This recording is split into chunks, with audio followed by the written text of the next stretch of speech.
The Mirror and the Border. Poem 2 from the album A Moralist Manifesto for the Dualistas. The first time I touched a border, it wasn't made of barbed wire. It was a question I didn't know I was allowed to ask.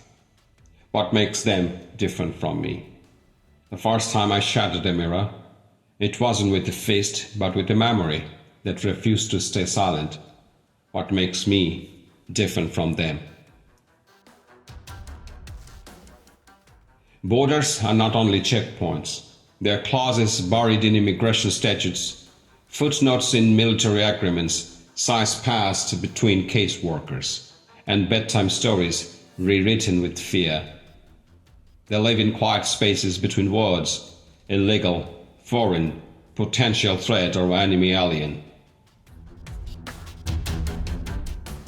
They're not drawn on maps alone, they're etched in memory, spoken through headlines, reinforced in the pauses between names mispronounced and papers demanded. They're not lines, they're logics. And the most dangerous border is the one we carry inside, between the story we tell about ourselves and the story someone else remembers. Mirrors don't lie, but we do. Especially when we call it history. Especially when we pretend we see clearly while polishing the frame, ignoring the glass. Canada, our border says Bienvenue, and our mirror says beware. One reflects a multicultural anthem, a mosaic of maple leaves and welcome signs. The other, a silence carved deep.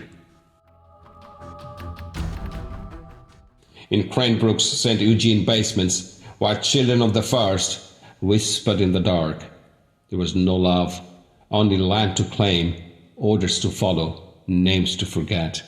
In Cowichan's Fair Bridge farm dormitories, where king's little soldiers were tasked from dawn to dusk, trained to till, to obey. There was no love, only rank and name, just numbers for names, more white stock to nurture British fame. In Slocan Valley, Japanese Canadians dispossessed, interned with polite shame, Richmond rallied with a banned Japs claim.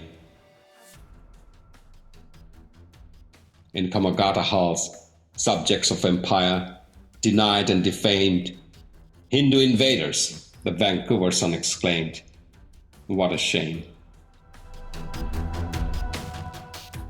Now, in Gaza's sky, trembling beneath Canadian steel, our bombs write feminist manifestos in cursive fire.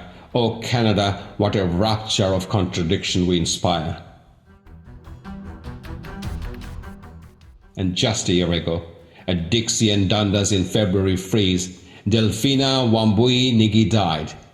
Nameless in headlines and hard in prayers.